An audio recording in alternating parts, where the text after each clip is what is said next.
ఈరోజు మనం మామిడికాయ మెత్తలు ఎలా చేయాలో నేర్చుకుందామండి.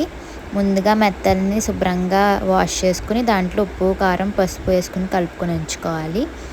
ఇప్పుడు దాంట్లోకి ఉల్లిపాయ ముక్కలు, మామిడికాయ ముక్కలు, అలాగే పచ్చిమిరపకాయ ముక్కలు తగినన్ని కోసుకుని దాకలో ఏదైతే వండుకుంటామో దాంట్లో వేసుకోవాలండి.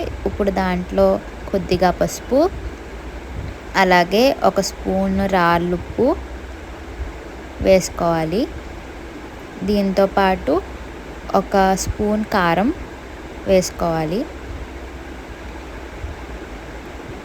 ఇవన్నీ వేసుకున్నాక తర్వాత నీట్గా మనం కలుపుకోవాలి. ఇప్పుడు దీని తర్వాత ఒక 4 స్పూన్లు ఆయిల్, ఎందుకంటే ముందు వేయలేదు కాబట్టి కూరకి తగినంత ఆయిల్ ఇప్పుడు వేసుకుంటాం. 4 స్పూన్స్ ఆయిల్ వేసుకుందాం. ఇప్పుడు దాన్ని మంచిగా కలుపుకుందాం చేత్తో. ఈ మెత్తల్ని ఇప్పుడు దీంట్లో వేసేసుకుని నీట్గా కలుపుకుందాం. మొత్తం కలిపేసుకుని పొయ్యి మీద పెట్టేసుకోవచ్చు. సో అందుకే ఇప్పుడు నీట్గా మొత్తం అన్నీ పట్టేలాగా కలుపుకుందాము.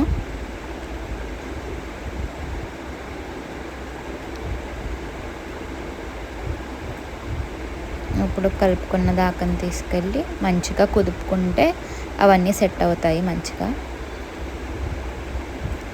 గరిటె పెట్టకూడదండి, ఇలాగే బాగా కలుపుకోవాలి. కలుపుకొని నీట్గా అప్పుడు డైరెక్ట్ స్టవ్ మీద పెట్టేసుకోవచ్చు. అప్పుడు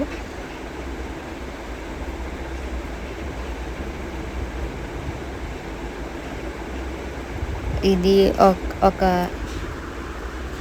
కాసేపు దీంతోపాటు ఇప్పుడు మనం దంచుకున్న వెల్లుల్లి రబ్బలు వేసుకొని కలుపుకుందామండి.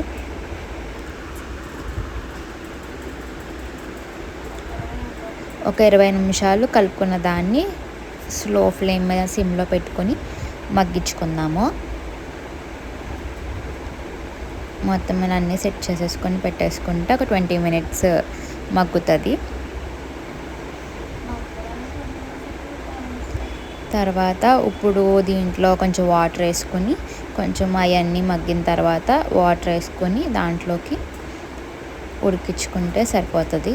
తర్వాత ఇప్పుడు కొంచెం ఏమైనా టేస్ట్ చూసుకొని ఉప్పు, కారం ఏమైనా తక్కువ పడితే కనుక వేసేసుకుంటే మనకి రెడీ అయిపోయినట్టే.